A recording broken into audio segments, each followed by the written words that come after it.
அன்புடன் போட்ட கூட்டம் 107வது வார கூட்டத்திற்கு வரவு புரிந்திருக்கின்ற நண்பர்கள் சகோதர சகோதரிகள் அனைவரையும் இனிய முற்பகல் வணக்கங்களை கூறி அன்புடன் வருக என்று அழைக்கிறேன். இன்றைக்கு ஆர்வக்கூட்டலில் அறிய பேச இருக்கின்ற தலைப்பு முழு முதற் கடவுள் யார்? முழு முதற் கடவுள். அந்த காலத்துல ஒரு பழமொழி சொல்லுவாங்க, மாதா பிதா குரு தெய்வம். மாதா பிதா குரு தெய்வம். மாதா தான் முதலில் கடவுள், நம்மை ஈண்டெடுக்கின்ற தாய். அதற்கடுத்து அறிவுரை சொல்கின்ற தந்தை. அதற்கடுத்து நமக்கு இந்த உலகத்தையே காட்டுகின்ற குருநாதர். அதற்கு அடுத்துதான் இறைவன். அதைத்தான் நம்ம படிச்சிருக்கிறோம். நீங்க முழு முதற் கடவுள் யார் அப்படின்னு சொல்லிட்டு வந்தீங்க. இந்த தலைப்பே விரோதமாக இருக்கிறது அப்படின்னு சொல்லி ஒரு சிந்தனை உங்களுக்குள்ள வரலாம். வருதா? மாதா பிதா குரு தெய்வம். அதுக்கப்புறம் எதுக்கு சிந்தனையும் தேவையில்லை. கரெக்டா மாதா தான் முதல் கடவுள் அப்படின்னு சொல்லியிருக்க. அப்புறம் நீங்க முழு முதற் கடவுள் யாரு அப்படின்னு சொல்லி அவங்க பேச வேண்டிய கால அவகாசம் இல்லை அப்படிங்கிற ஒரு சூழ்நிலையின் காரணமாக சுருக்கமாக சொல்ல வேண்டும். ஆயினும் தாய்க்கும் தாரையானவள் இறைவன். தாய்க்கு நம்முடைய தாயை நம்ம தான் வணங்க முடியும், அடுத்தவங்க வணங்குவானா? நம்ம ஈண்டெடுத்ததனால் அவள் நமக்கு தாய், ஆனால் அடுத்தவர்களுக்கு தாய் ஆக மாட்டான். அந்த தாய்க்கும் ஒரு தாய் இருக்கிறார். ஆக இந்த சாப்டரை இதோட முடிச்சோம். மாதா பிதா குரு தெய்வம், தாய் தந்தை குருநாதர் இறைவன். இப்ப நமக்கு தேவையானது என்ன? புரியுதுல நான் சொல்றது என்ன அப்படின்னா, தாய் என்பவர் முழு முதற் கடவுள் தான். அது நமக்கு மட்டும்தான். உங்களுடைய தாயை நீங்க வணங்குங்க, என்னுடைய தாயை நான் வணங்குறேன். எல்லாரும் நம்முடைய தாயை வணங்க மாட்டாங்க. ஏன்னா அவங்களுக்கு ஒரு தாய் இருக்கிறார், அவங்களுக்கு ஒரு தாய். இப்படியே வரிசையா போயிட்டே இருக்கும். ஆக இந்த தலைப்புல நம்ம தாயை தெய்வ ரூபமாக காட்சி அளிப்பதைத்தான் பார்க்க முடியுமே தவிர தெய்வம் என்று சொல்ல முடியாது. ஒத்துக்கிறீங்களா? தெய்வம் உங்களுடையதான் உங்களுக்கு தெய்வம். தெய்வ ரூபத்தில் அவர் என்னை ஈர்த்தெடுத்தவன் தெய்வம். ஆனால் தெய்வமாக எல்லோராலும் மதிக்கப்படுபவர் தான் கடவுள். எல்லாருமே வணங்க வேண்டும், எல்லாருமே ஏற்றுக்கொள்ள வேண்டும். அவர் தான் தெய்வம். நம்முடைய இந்து சமயத்துல எல்லாம் இந்த தடவை இந்த இடத்துலதான் நீங்க நிறைய கேட்கணும். இந்து சமயத்துல தெய்வங்களை பறவையாக பிரித்திருக்கிறார்கள். ஆண் தெய்வங்கள், பெண் தெய்வங்கள், காவல் தெய்வங்கள், உக்கிர தெய்வங்கள், கிரக தெய்வங்கள், விலங்கு உருவம் கொண்ட தெய்வங்கள். முதல்ல ஆண் தெய்வம் தெரியும். யார் யார் ஆண் தெய்வம்? பெண் தெய்வங்களும் உங்களுக்கு தெரியும். காவல் தெய்வங்கள். காவல் தெய்வங்கள்னா யாரு? காவல் காக்கின்றவர்கள். கருப்பசாமி இருக்காரு, ஐயனார் இருக்காரு, முனீஸ்வரர் இருக்காரு, இல்லையா? காவல் தெய்வங்கள் அவங்க எல்லாம் கோயிலுக்கு வெளியே தான் இருப்பாங்க. கோயிலுக்கு உள்ள தனி சன்னதியில இருக்க மாட்டாங்க, வெளியே இருப்பாங்க. அந்த மாதிரி இருக்கிறவங்க காவல் தெய்வங்கள். அடுத்தது உக்கிர தெய்வங்கள். பார்க்கறதுக்கு பயங்கரமா கல்கத்தா காளி அல்லது பத்ரகாளி, இந்த மாதிரி உக்கிரமா இருப்பாங்க. அந்த உக்கிரமா இருக்கிறவங்க உக்கிர தெய்வங்கள். அவங்க கிட்ட போய் நம்ம நேர்ல எல்லாம் நிக்க கூடாது, ஓரமா நின்று அப்படியே கண்ணால அப்படியே வழிபாடு பண்ணிட்டு வெளியே வந்துடும். அவங்க கிட்ட பெரிய ஏவல்கள் எல்லாம் சொல்லக்கூடாது. அம்மா எங்களை காப்பாற்று, அதோட முடிஞ்சு போச்சு. எனக்கு கல்வி அறிவை கொடு, எனக்கு செல்வத்தை கொடு, எனக்கு பையனுக்கு வேலையை கொடு, அதெல்லாம் கேட்கக்கூடாது. அவங்க நம்ம காவல் காப்பாங்க. வேற ஒரு துஷ்ட தெய்வங்கள் நம்மளை ஏதாவது செய்யாம அவங்க காவல் காப்பாங்க. அதுக்குதான் அவங்க. அந்த மாதிரி உக்கிர தெய்வங்கள். அடுத்தது கிரக தெய்வங்கள்.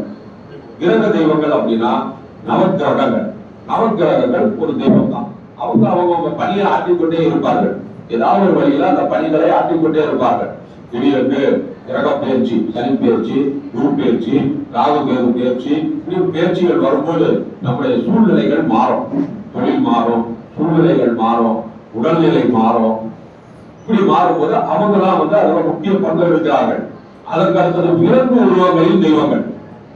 ஆஞ்சநேயர் விலங்கு உருவம், கருடன் விலங்கு உருவம், பாம்பு விலங்கு உருவம், நந்திதேவன் விலங்கு உருவம், நரசிங்கர் விலங்கு உருவம் கிடையாது, விலங்கு மனிதனும் சேர்ந்தது ஒரு அவதாரம். இப்படி விலங்குகளின் உருவங்களே நம்ம பார்க்கிறோம். வராகி, ஏன்னா இதனுடைய அவதாரங்களே பன்றி இருக்கு, மீன் இருக்கு, ஆமை இருக்கு. இப்படி விலங்குகளின் உருவம் கொண்ட தெய்வங்கள். இப்படி தெய்வங்களை பல வகைகளாக பிரித்து நம்ம இந்து சமயத்துல வழிபாடு பண்றோம். இதுல இந்து சமயத்திலேயே ஒரு 6 சமயங்கள் சொல்லப்படுகிறது. சைவம் சிவனை முழுமுதற் கடவுளாக கொண்டது, வைஷ்ணவம் விஷ்ணுவை முழுமுதற் கடவுளாக கொண்டது, சாக்தம் சக்தி தேவியை முழுமுதற் கடவுள், சௌரம் சூரியனை முழுமுதலாக, கௌமாரம் முருகனை முழுமுதலாக கடவுள், காணாபத்தியம் விநாயகர். இந்த 6 பேரும் முன்னிலை வைக்கிறார். இவங்களுக்கு என்று தனித்தனி புராணங்கள் இருக்கின்றன. கருட புராணம் இருக்கு, தேவி மகாத்மியம் இருக்கு, சௌந்தரிய நகரி இருக்கு, சிவனுக்கு என்று 12 திருமுறைகள் இருக்கிறது, வைஷ்ணவத்திற்கு என்று ஆழ்வார்கள் பாடிய பாசுரங்கள் இருக்கின்றன, சக்தி தேவிக்கு சௌந்தரிய நகரி, அதுக்கப்புறம் சௌரம் சூரியனுக்கு என்று சூரிய புராணம் இருக்கிறது, அதே மாதிரி முருகனுக்கு என்று கந்த புராணம் இருக்கிறது, விநாயகருக்கு என்று விநாயக புராணம். இப்படி எல்லா இறைவர்களுக்கும் ஒவ்வொரு புராணங்கள் இருக்கின்றன. அந்த புராணங்கள்ல நீங்க உள்ள போய் எல்லாத்தையும் படிச்சு பார்த்தீங்கன்னா அவர் தான் முழுமுதற் கடவுள் என்று சொல்வார்கள். சூரியனை வழிபாடு செய்கின்றவர்கள் சூரியன் தான் முழுமுதற் கடவுள், அவர் தான் கண் கண்ட தெய்வம். வெளியே போனா அவரை பார்க்கலாம்.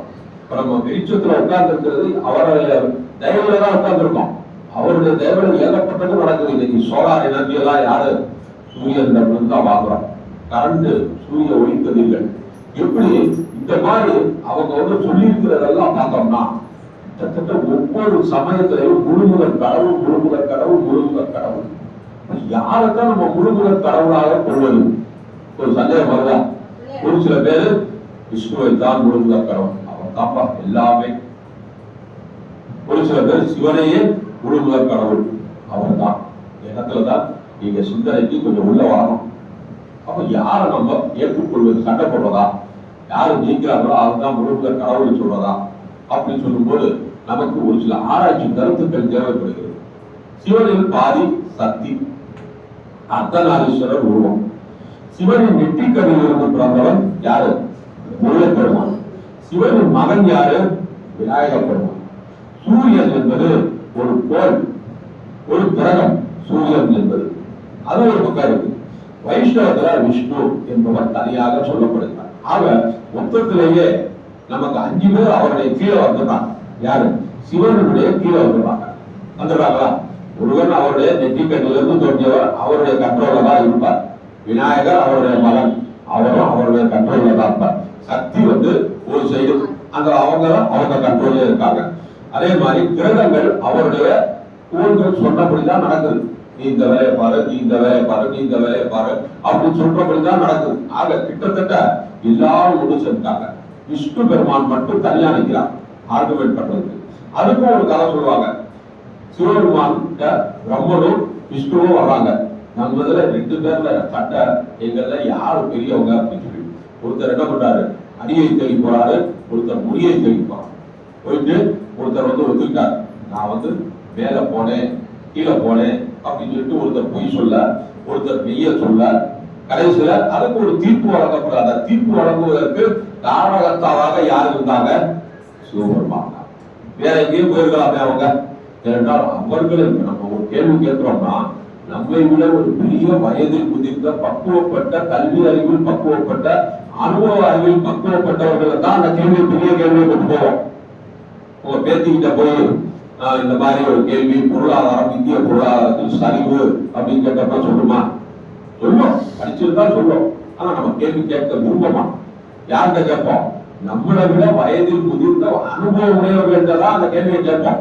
தெரியாத செய்தி நான் சீனியர்கிட்ட கேட்டு சொல்றேன். ஒரு அட்வொகேட்டை சொல்லுவாரு, நான் என்னோட சீனியர்கிட்ட கேட்டு சொல்றேன். ஒரு ஜூனியர்கிட்ட கேட்டோம்னா அவர் இதே மாதிரி நான் சீனியர்கிட்ட கேட்டு சொல்றேன். இல்ல சொந்தக்காரங்க அப்படின்னா எங்க அண்ணன் கொஞ்சம் ரூல் வரவும் தெரிஞ்சவர், அவர்கிட்ட கேட்டு சொல்றேன். ஒருத்தர் என்ன சொல்ல, எங்க அப்பாவுக்கு 40 வருஷம் சர்வீஸ், அவர்கிட்ட கேட்டு விவரம் சொல்றேன். சொல்றாங்களா? அப்ப அவர் அந்த இடத்துல ஒரு பெரிய அதிகாரி அறிவு இருக்கிறான். அதை போல சிவபெருமான் முழுமுதற் கடவுளாக ஏற்றுக்கொள்ளப்படுகிறார். இந்த மாதிரியான ஒரு காரணங்களுக்காக இப்படி எல்லா காரியங்களுக்கும் அவர் முழுமுதற் கடவுள். சரி, நீங்க சொல்லிட்டீங்க, நான் ஏற்றுக்கொள்ற மாதிரி இல்லை, எனக்கு இன்னும் விஷயங்கள் நிறைய வேணும். நீங்க சொன்ன இந்த காரணங்களுக்காக நான் ஏற்றுக்கொள்ள முடியுமா அப்படின்னு சொல்லும்போது, ஆக மொத்தத்தில் சிவனின் ஏவலின் கீழ் எல்லோருமே பணிபுரிகிறார்கள். அவருடைய ஏவல் தான் நீ இந்த டைரக்ஷன், நீ இந்த டைரக்ஷன், நீ இதை செய்ய, நீ அதை செய்ய, அப்படி சொல்லிட்டு அவர் சொல்கின்ற வழியே எல்லோரும் நடப்பவர்களாக இருக்கிறார்கள். ஒரு கோவில நம்ம போறோம், எல்லா தெய்வங்களும் வழியில வர்றாங்க. துர்கை இருக்கு, விநாயகர் இருக்கு, கருப்பசாமி இருக்கு, அதுக்கப்புறம் இந்த பக்கம் வராகி, அப்புறம் மேலே ஏறி போனோம்னா உக்ர பைரவர், உக்ர தாண்டவர், அதுக்கப்புறம் உற்சவர் இருக்காங்க, நந்தி தேவர் இருக்காரு, குடிக்கப்பம் இருக்கு. அதை தாண்டி மேல போனோம்னா எல்லாத்தையும் தாண்டி மேல போனோம்னா தான் அவரை பார்க்க முடியும். உடனடியா அவரை பார்க்க முடியாது. எந்த மூலவரை எல்லாத்தையும் கடந்துதான் நம்ம போறோம். சரி, கடந்து போயிட்டோம், அந்த இறைவனை பார்த்து விட்டோம். இன்னும் எனக்கு நிறைய விஷயங்கள் தெரிய வந்தாதான் நான் இதை குடும்ப கடவுளாக சிவனை ஏற்றுக்கொள்வேன் அப்படின்னு சொல்லிட்டு அவங்களுக்கான சில கருத்துக்கள். மற்ற யாவருக்கும் தாய் தந்தையர் உண்டு. மற்ற யாவருக்கும் தாய் தந்தையர் உண்டு. சூரியனுக்கு தகப்பன் யாரு சொல்லுங்க? சனி பகவான். ஒவ்வொருத்தருக்கும் ஒவ்வொரு வரலாறு இருக்கிறது. ஒவ்வொருத்தருக்கும் தாய் தந்தை உருவான விதங்கள் இருக்கிறது. அவர் ஆடிய, பாடிய, பழகிய, என்னென்ன லாப நஷ்டங்களில் வந்தார்கள் என்ற ஒரு உறவு முறை எல்லாமே காட்டப்பட்டிருக்கு புராணங்கள்ல. சிவபெருமான் எங்க பிறந்தார், யாருடைய தாய் வயிற்றுல பிறந்தார், பிறந்த இடம் என்ன, வளர்ந்த இடம் என்ன, ஏதாவது அவதாரங்கள் எடுத்திருக்கிறாரா, சிறு குழந்தையாக இருந்து கிருஷ்ணரை போன்று சிறு சிறு சூசகங்கள் செய்திருக்கிறாரா? இருக்கா? எங்கேயுமே கிடையாது. அதற்கு அரியருக்கு நேற்றைய தினம் இரவு 3 மணிக்கு திடீரென்று ஒரு பாட்டு இருக்கிறது. இதை நான் உங்களுக்கு கேள்வியாக சொல்லலாம். திடீரென்று வெளியே வர்றேன், ஒரு சின்ன பாட்டு, சினிமா பாட்டு. அதை காலையில ஒரு தடவை போட்டு பார்த்துட்டு உங்களுக்கு சொல்லிட்டு, அற்புதமான பாட்டு. இந்த வரியை ஒரே வரியில கவியரசர் கண்ணதாசன் உங்களுக்கு விளக்கி இருப்பா. தந்தை ஒருவன், அந்த இறைவன், அவனும் அன்னை இல்லாதவன், தன்னை தேடி ஏங்கும் பிள்ளை கண்ணில் உறக்கம் கொள்வானவன், பூவும் பூவும் பொருந்தி வாழும் மழலை கேட்டேன் தந்தானவன், நாளை உலகில் நீயும் நானும் வாழும் வழிகள் செய்வானவன். கேட்டீங்களா? இந்த படம் எந்த மாமா குழந்தைகளை தூங்க வைப்பதற்கு நடிகர் ஒரு பாட்டு பாடுவார். திடீரென்று அந்த இடத்துல ஒரு சாமியை காட்டுவார். சிவனுடைய உருவம் காமிச்சு அத வரிகளை தான் அவர் சொல்லுவார். தந்தை ஒருவன், அந்த இறைவன், எல்லோருக்கும் தந்தை. அதுல ஒரு பாட்டு வரும், உள்ள ஏதோ ஒரு பாட்டு, அது மறந்துருச்சு. ஏன்னா நம் எல்லோருக்கும் தந்தை இறைவன், நீ ஒருவனை நம்பி வந்தாயோ இல்லை இறைவனை நம்பி வந்தாயோ. அந்த பாட்டு அருமை. எல்லாமே கவியரசம் தான். தந்தை அப்பவே நான் சிந்திச்சேன், யாரா இந்த மாதிரி சொல்றாங்களே. ஆமா, அவர் சொல்றது 100% உண்மை. அவருக்கு என்று இளமை பருவம் எதுவுமே கிடையாது. ஒன்னும் சிவன் உருவத்துல நம்ம வழிபாடு பண்றோம், இல்ல லிங்க உருவத்துல வழிபாடு பண்றோம். அவர் செய்த திருவிளையாடல்கள், அவர் செய்த சிறு பாலகனாக இருந்து செய்த பணிகள் ஏதாவது இருக்கா? யாருமே பார்த்துக்கவே மாட்டாங்க. திருநாவுக்கரசரோ, திருஞான சம்பந்தரோ, திருமூலரோ யாருமே அவரை பற்றி சொல்லியிருக்க மாட்டாங்க. எப்ப கேட்டாலும் சிவபெருமான் சிவபெருமான். நெற்றிக்கண் ஒப்புரங்களை எரித்தது, விஷம் அருந்தியது. யாருக்காக? தேவர்களை காப்பதற்காக விஷம் அருந்தியது. விஷம் அருந்தியதனால் அவருக்கு ஒரு பேர் கிடைத்தது. இடப்பக்கம் அர்த்தநாரீஸ்வரரும் அம்மைக்கு இடம் கொடுத்தார், தலையில் கருணைக்கு இடம் கொடுத்தார். இப்படி அவருடைய உருவ வர்ணனை வைத்துக் கொண்டுதான் எல்லோருமே பாடல்கள் படங்கள் சொல்லியிருப்பார்கள், பாடல்கள் பாடியிருப்பார்கள். இளமை பருவத்தை பற்றி எதுவுமே இதுவரைக்கும் தெரியாது. உங்களுக்கு தெரிந்தா நீங்க சொல்லலாம், ஒரு நிமிஷம் வாய்ப்பு இருக்கா? எங்கேயாவது நான் படிச்சிருக்கேன். இளமை பருவம், சிவபெருமான் இளமையில ஒரு வேடனாக இருந்தார். வேடனாக இருந்து இந்த பக்கம் அந்த பக்கம் போகும்போது திடீரென்று இந்த தேவியை மணக்கம் முற்பட்டார். எதுவுமே இல்லை, சாதாரணமா தான் போயிட்டே இருக்கு. அதுல மற்ற யாவருக்கும் தாய் தந்தையர் உருவான விதம் புராணங்களில் கூறப்பட்டிருக்கிறது. இப்ப கிருஷ்ண பரமாத்மா அப்படின்னா மதுராவில் பிறந்தார், விருந்தாவனத்தில் விளையாடினார், துவாரகையில் ஆட்சி செய்தார், அப்படியெல்லாம் சொல்லப்பட்டிருக்கு. அதே மாதிரி ராமபிரான் ஒரு அவதாரம். அவர் எங்க? ரகுவம்சத்தில் பிறந்தார், தசரதனுக்கு மகனாக இருந்தார், லட்சுமணனுக்கு அண்ணனாக இருந்தார், சீதைக்கு கணவனாக இருந்தார், ராவணனை அழிப்பதற்காகவே அவதாரம் எடுத்தார். மனித வாழ்க்கை எப்படி, மனிதர்கள் எப்படி எல்லாம் கஷ்டப்படுறாங்க அப்படின்னு இறைவனையை தெரிந்து கொள்வதற்கு எடுத்த ஒரு அவதாரம் தான் என்னது, ராம அவதாரம். இப்படி நமக்கு கதைகள் எல்லாம் வந்துட்டே இருக்கு. ஆனா சிவபெருமானை பற்றி ஏதாவது ஒரு கதையோ ஏதாவது ஒன்று தெரிஞ்சிருக்கா அப்படின்னா இதுவுமே வராது. அவ்வளவு மூலத்தான், அவ்வளவு மூலம், அவ்வளவு முதிர்ச்சி அடைந்தவர். ஆனா சிவபெருமான ஆதி அந்தம் இதுவரை எங்கேயுமே சொல்லப்படாது. தன்னைத்தானே உருவாக்கி கொள்வதற்கு வாய்ப்பில்லை. ஏன்னா சிந்து சமவெளி தன்னைத்தானே உருவாக்கி கொண்டு அவர் என்ன பண்ண போறாரு, ஒண்ணுமே இல்லையே. தன்னைத்தான் இந்த உலகத்தை காத்துட்ட உத்தவரை அவர் தான். சிந்து சமவெளி நாகரிகம் கேள்விப்பட்டிருக்கேன், பல ஆயிரம் ஆண்டுகளுக்கு முன்னாடி சிந்து சமவெளி நாகரிகம். அந்த நாகரிகத்தை ஆராய்ச்சி செய்ய வந்த யுவான் சுவான் ஒரு அறிஞர், சீன யாத்திரிகர் யுவான் சுவான் அப்படின்னு நம்ம ஸ்கூல்ல படிச்சிருக்கோம். அவர் தான் பாகிஸ்தான் அந்த சைடெல்லாம் போயிருக்காரு. அங்க போகும்போது சிவலிங்கத்தை பார்த்திருக்கிறார். அவரே போட்டோ எடுத்து இந்த மாதிரிலாம் சிவலிங்க வழிபாடு இங்க இருந்திருக்கு அப்படின்னு சொல்லி அவர் சொல்லியிருக்கார். சிந்து சமவெளி நாகரிகத்தில் தோன்றியதே அந்த லிங்க வழிபாடு. அப்படியே வந்துருச்சு.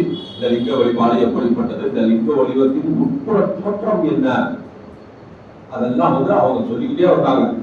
இந்த லிங்க வடிவத்தினுடைய தோற்றத்தை பற்றி அரியர் ஏற்கனவே உங்களுக்கு சொல்லியிருக்கேன். லிங்க வடிவம் அப்படின்னு சொல்லும் போது ஒரு பீடத்தில் ஒரு பெரிய உருவம் இருக்கும், உடல் போன்று ஒரு உருவம் இருக்கும். அந்த உருவம் கீழ் இருந்து மேல் நோக்கி வந்து கொண்டிருக்கும். தீஜ்வாலை, தீயை இங்க எங்க பட்ட வச்சாலும், சிகரெட் லைட்டர், தீப்பெட்டி, ஒரு ஜுவாலை, ஒரு கம்பியில ஒரு கட்டையில நல்ல துணியை சுத்தி எல்லாமே கீழிருந்து மேல் நோக்கி தான் எரியும். எந்த ஒரு இடத்துலையும் தீ கீழே வரவே வராது. இங்க வேணாலும் ஏற்றி பாருங்க, ஸ்டவ்ல அப்படியே நீங்க லைட்டரை பொறுத்துறோம்னா என்ன ஆகுது, மேலதான் ஜுவாலை வருகிறது. எங்கேயாவது கீழே போகுதான், ஏதாவது ஒரு இடத்துல காத்தடிச்சா கீழே போகும். திடீரென்று ஒரு காத்து, புயல் காற்று, இந்த மாதிரி வேகமா ஃபேன் சுத்துது அப்படின்னா லேசா கீழே ஆகும். அந்த ஃபேன் அப்படியே திரும்ப மேல போகுது. அவ்வளவு சக்தி வாய்ந்தது அந்த நெருப்பு, அந்த அக்கினி. அந்த அக்கினியுடைய ஒரு திறன் தான் அந்த லிங்கமாக வந்திருக்கிறது என்று ஆராய்ச்சியாளர்கள் கூறுகிறார். ஆய்வாளர்களுடைய கருத்தை தான் இதுவரை எந்த ஒரு இடத்துலையும் கண்டுபிடிக்கவே முடியாது. நீங்க எங்க போய் ஒரு காகிதத்தை தீப்பெட்டி அடிச்சாலும் அந்த காகிதத்தில் வருகின்ற நெருப்பு என்ன ஆகும், அப்படியே மேலதான் இருக்கும், கீழே வரவே வராது. அப்ப நம்ம ஏற்றுக்கொள்ளக்கூடிய ஒரு சூழ்நிலைக்கு வந்துவிட்டோம். அதற்கு அடுத்ததாக பார்த்தோமா, வேறு எந்த தெய்வங்களுக்கும் இல்லை, எண்ணிக்கையில் சிவபெருமானே முதலில் இருக்கிறார். நீங்க யாத்திரை போங்க, இந்தியாவில் பல ஊர்கள், பல கிராமங்கள், பல நகரங்கள், எல்லா இடத்துலையும் போனீங்கன்னா சிவனை வழிபாடு பண்றவங்க தான் நிறைய இருக்காங்க. வைஷ்ணவ வழிபாடெல்லாம் நார்த்ல போயிடுச்சுன்னா குறைஞ்சிடும். இங்க சவுத்துல மட்டும்தான். நார்த்ல போக போக உத்தரகாண்ட், அந்த சைடு டெல்லி, சிம்லா, இமாச்சல் பிரதேஷ் அப்படின்னு எல்லா பக்கம் போக போக உங்களுக்கு சிவ வழிபாடு தான் நிறைய இருக்கு. கிட்டத்தட்ட இந்தியாவில் பார்த்தீங்கன்னா இந்துக்கள்லயே சிவ வழிபாடு பண்றவங்க 75% பேர். வைஷ்ணவ வழிபாடு அதுக்கப்புறம் தான். அதுக்கப்புறம் தான் சக்தி தேவி, முருகன் அப்படின்னு சொல்லும்போது சவுத் இந்தியாவோட முடிஞ்சிடும். தமிழ்நாடு, கேரளா, அதுக்கப்புறம் யாருன்னே தெரியாது முருகன். ஆக அதெல்லாம் ஒரு சிறு தெய்வ வழிபாடாகத்தான் நினைக்கிறார்கள்.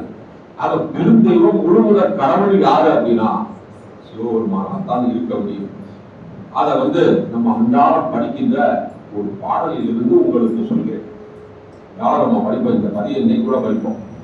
இன்னொரு ஆகின்ற விச்சாதரர்களும் வேதியரும் புண்ணியர் என்று ஒரு இருபோரும் தொடர்புடன் புண்ணியரே கண் இவையாதன புல்குடையில் ஒரு கடல் அடைந்தோம் திண்ணிய தீவினை தீண்டப்பா. இன்னொரு ஆழ்கின்ற விச்சாதரர்கள், இன்னுலகை ஆழ்பவர்கள் யாரு? தேவர்கள், மிகப்பெரிய தெய்வங்கள் தான் இன்னுலகை ஆழ்வார்கள். நாம போய் ஆள முடியுமா? நம்ம சிவபுராணத்தை படிச்சோம்னா கையோட கூட்டிட்டு போவாங்க. சொல்லிய பாட்டின் பொருள் சொல்லுவா, சிவபுரத்தில் உள்ள சிவரடிக்கு பல்லோரு கூட்டிட்டு போவாங்க. அப்புறம் அங்க போய் என்ன தண்டனை கொடுப்பாங்களா, இல்ல என்ன பதவி கொடுப்பாங்க, அங்க போய் பார்த்தாதான் தெரியும் இல்லையா? ஆனா இன்னொரு ஆளுகின்ற விச்சாதரர்கள் வேதியர். வேதியர்னா யாரு? புதிய முனிவர்கள், ஆற்றல் மிக்க சக்தி வாய்ந்த முனிவர்கள். அவர்கள் எல்லாம் என்ன பண்றாங்க?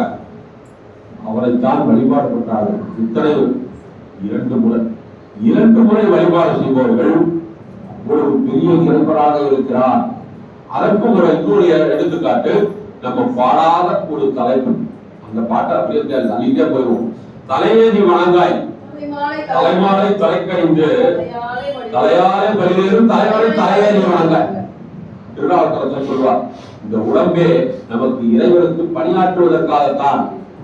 கண் இறைவனை பார்க்க வேண்டும், வாய் இறைவனை பற்றி சொல்ல வேண்டும், அதாவது பாடல்கள் படிக்க வேண்டும், காது இறைவனை பற்றிய செய்திகளை மட்டுமே கேட்க வேண்டும். முக்கிய நீ முறலாய் சுவாசம் நீ வருவதற்கும் போவதற்கும் அந்த இறைவனுடைய பேரை தான் நீ சொல்ல வேண்டும். எல்லா உறுப்புகளும் இறைவனுக்கு பணியாற்றப்படுவதற்காகவே நமக்கு படைக்கப்பட்டிருக்கிறது. நீங்க அதை விட்டுட்டு என்ன பண்றீங்க?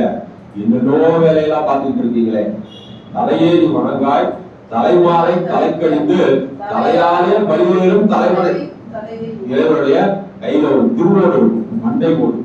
அந்த மண்டை ஓட்டில் தான் அவர் பிச்சை கொடுக்கிறார், தர்மம் கேட்கிறார், யாசகம் செய்கிறார். அந்த யாசகம் செய்கின்றவரை தான் நாம் வழிபாடு செய்ய வேண்டும். எவ்வளவு எளிமை! சிவனுக்கு ஆபரணங்கள் என்ன இருக்கிறது? அவர் இருக்கின்ற இடம் என்னது? ருத்ரபூமி, மயான பூமி. அவருடைய அணிகலங்கள் என்ன? பாம்பு, ருத்ராட்ச மாலை, கையில் வைத்திருக்கின்ற ஓடு மண்டை ஓடு. இப்படி அவ்வளவு எளிமையான ஒரு இறைவன் நமக்கு படைக்கப்பட்டிருக்கிறான் என்றால் அது நமக்கு இந்து தர்மத்திற்கு கிடைத்த ஒரு மிகப்பெரிய வரப்பிரசாதம் என்றுதான் சொல்ல வேண்டும். ஆக மொத்தத்துல அதுக்கு அடுத்ததாக ஒரு சக்தி வாய்ந்த 5 எழுத்து மந்திரம் என்று அவருக்கு இருக்கிறது. பெருமாளுக்கு 8 எழுத்து மந்திரம், இறைவனுக்கு சிவபெருமானுக்கு 5 எழுத்து மந்திரம். நம சிவாய என்று சொல்லலாம், சிவாய நம என்று சொல்லலாம். சிவாய நம என்று சித்தித்திருப்போருக்கு அபாயம் ஒரு நாளும் இல்லை. நம்ம அன்றாடம் சொல்லிட்டே தான் இருக்கோம், சிவாய நம சிவாய நம சொல்லிட்டே தான் இருக்கோம். எங்க ஒரு செயல்பாடுகள் தொடங்கணும் அப்படின்னா உடனே நமக்கு வாயில வர வேண்டிய பேச்சு சிவாய நம. முடிஞ்சிருச்சு நல்லபடியா அப்படின்னா சிவாய நம அப்படின்னு சொல்றோம். அன்னம் சாப்பிடும் போதும் ஒரு சிவாய நம. இந்த அன்னத்தை கொடுத்த இறைவனுக்கு ஒரு நன்றி சொல்கிறோம். இத்தனை பேர் நம்முடைய உலகத்துல ஒருவேளை சாப்பாட்டுக்கே கஷ்டப்படுறவங்களா இருக்காங்க. அப்படிப்பட்ட ஒரு சூழ்நிலையில நமக்கு 3 வேளை சாப்பாடு கிடைக்கிறது என்று சொல்லும் போது நாமெல்லாம் ஒரு ராசியான மனித பிறவிகள்.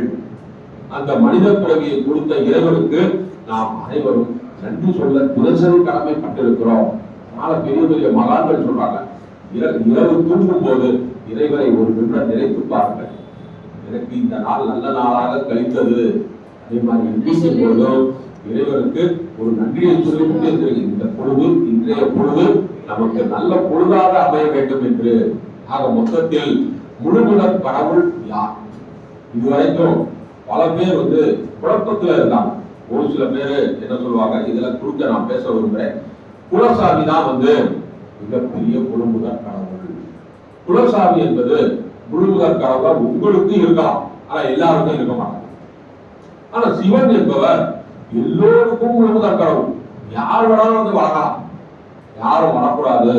சைவ சின்னங்கள் அணிந்தவர் மட்டும் வரணும், வைஷ்ணவ சின்னங்கள் அணிந்தவர் வரக்கூடாது, சவரம் ஏற்றுக்கொண்டுதான் வரணும் அப்படின்னு சொல்லி யாரும் சொல்ல மாட்டாங்க. யார் வேணாலும் வரலாம். அதனால குலதெய்வம் என்பது யார் என்று ஒரு குலத்துக்கு ஏற்பது, அதாவது அந்த குலத்திற்கு மட்டும் அவர் காவலாளியாக இருப்பார். அவர் அவர்களை பின்தொடர்ந்து வருவார். அவர் செய்கின்ற பூஜைகளை ஏற்றுக்கொண்டு அவர்களை காக்க வேண்டியது மட்டும் ஒரு சின்ன சொசைட்டி, சமுதாயம். அந்த சொசைட்டியில் இருக்கிறவங்க மட்டும்தான் அவரை வழிபாடு செய்வார்கள். என்னென்ன வருஷம் தோறும் என்னென்ன செய்யணும், குலசாமிக்கு சிவராத்திரி அப்பவா, சித்திர திருவிழா அப்பவா, ஆடி மாசமா, அப்போ அவங்க செஞ்சுட்டு போயிடுவாங்க. ஆனா ஒவ்வொரு நாளும் குலசாமியை போய் நம்ம வழிபாடு பண்றதுல மனதில் நினைத்துக் கொள்கிறோம், ஐயோ குலசாமி இந்த பேரு அப்படின்னு. ஆனா சிவபெருமானை திரும்பிய பக்கமெல்லாம் தெருவில் இருக்காரு, மரத்தடியில இருக்காரு, கோவில்ல இருக்காரு, கோபுரங்கள்ல இருக்கிறாரு, எங்க வேணாலும் இருப்பார். அவர் தான் முழுமுதற் கடவுள்.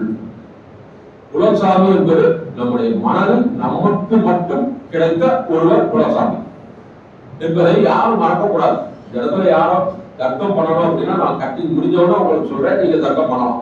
அப்ப அதுல இதை பல பேர் கேட்க போறாங்க. அந்த நேரத்துல நம்ம சண்டைகளை அவங்க கேட்டாங்க, அவங்களுக்குள்ளே ஏகப்பட்ட சண்டைகள் இருக்கு, அதாவது நம்ம இயற்கையா கேட்கிறோம் அப்படின்னு விட்டுருவாங்க.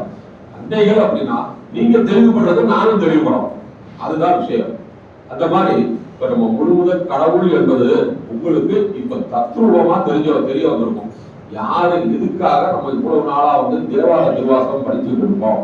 நமக்கு முன்னால் வாழ்ந்த ஆயிரக்கணக்கான ஆண்டுகளுக்கு முன்னால் வாழ்ந்த தேவார திருவாசகங்களை இயற்றியவர்கள் எவ்வளவோ பாடல்களை நமக்கு அறிவுறுத்தி விட்டு செல்கிறார்கள் இல்லையா? பிடித்த பத்து, அச்சோ பத்து அப்படின்னு தலைப்பா போட்டு பாடியிருக்காங்க. அவங்க பாடியத நுட்பம் நமக்கு இன்னைக்குதான் புரிய வருது தெளிவா. அவ்வளவு உணர்ந்தவர்கள் அவங்க. நம்ம இன்றைக்கு இருக்கின்ற இந்த மாடர்ன் யுகத்துல, நவீன யுகத்துல இதை பற்றி சிந்திப்பதற்கு பல பேர் தேவையே இல்லை, வரவே மாட்டாங்க. யாரோ ஒரு போற நேரத்துல தெய்வத்தை கும்பிட்டு போக வேண்டியது. அதுல யாருப்பா சிவன் பெருசு, வைஷ்ணவம் பெருசு, வைஷ்ணவம் அப்படின்னு வந்துருச்சுன்னா வடகலை தென்கலை அப்படி ஒரு போராட்டம். அப்படி இருக்கையில நமக்கு இது தேவையில்லாத ஒன்று அப்படின்னு போயிடுவாங்க. நீங்க ஒவ்வொரு வாரமும் ஆன்மீக சபைக்கு வர்றவங்க, உங்களுக்கு இந்த தகவல்கள் எல்லாம் திடீர்னு ஒருத்தர் தேவைப்படுற. ஆமா, வாரம் போயிட்டே இருக்கீங்க.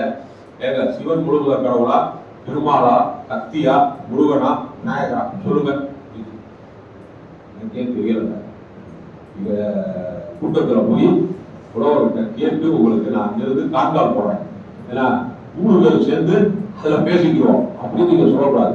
நீங்க பக்குவப்பட்ட நபராக இருந்தா அவரை புரிய வைக்கிறோம். அதுக்காக தான் நீங்க உட்கார்ந்து இருக்கீங்க. அவருக்கு புரிய வைக்கிறோம் அப்படின்னா இதே மாதிரி 30 நிமிஷம் 20 நிமிஷம் 40 நிமிஷம் பேசி நீங்க புரிய வைக்க வேண்டிய அவசியம் இல்லை. அவங்க கிட்ட விளக்கங்கள் சில சொல்லணும். இந்த மாதிரி பாடல் வரிகள், இந்த மாதிரி தேவார திருவாசக பாடல் வரிகள், இதை இன்னும் நிறைய சொல்லலாம். நம்ம புக்கு கருமுதல் திருவரை எடுத்தோம்னா 30 பாட்டு 40 பாட்டு இருக்கு. சொல்லுங்க. தாயின் சிறந்த தயாவான தத்துவனை, மாசற்ற ஜோதி, மலர்ந்த மலர்ச்சுடரை, தேசனே தேனார் அமுதே சிவபுரனை, அப்படி இவ்வளவோ சொல்லலாம். அப்படி சொல்லையில அடியனுக்கு பட்ட ஒரு கருத்து, முழுமுதற் கடவுள் யார் என்றால் எல்லாம் வல்ல எம்பெருமான் ஈசன் தான் என்று இந்த முழுமுதற் கடவுள் என்ற தலைப்பில அடியேன் உங்களுக்கு சொல்ல கடமைப்பட்டிருந்த தகவல்கள் அனைத்தையும் தத்ரூபமாக புரிய வைத்திருப்பேன் என்று நினைக்கிறேன். ஏன்னா சில பாடல் வரிகள் திரைப்படத்தில் இருந்து கவியரசருடைய பாடல்கள் மூலமாகவும், சில பாடல்கள் தேவார திருவாசக பாடல்கள் மூலமாகவும் உங்களுக்கு புரிய வைத்திருப்பதில் அடியேன் மிக்க பெருமைப்படுகிறேன். இந்த முழுமுதற் கடவுள் யார் என்ற தலைப்புல உங்களுக்கு வருகின்ற இந்த காட்சி, காணொலி காட்சி இந்த ரெக்கார்டிங் உங்களுக்கு இதோட வீட்டுல போய் நீங்க கேட்டு பாருங்க. கேட்டு பார்த்தீங்கன்னா இன்னும் நல்லா புரியும். ஏன்னா நீங்க தனிமையில உட்கார்ந்து இதெல்லாம் கேட்க உங்களுக்கு சிந்திக்கும் ஆற்றல் நிறைய வரும். அந்த சிந்திக்கும் ஆற்றல் உங்களையும் பேச தூண்டும்.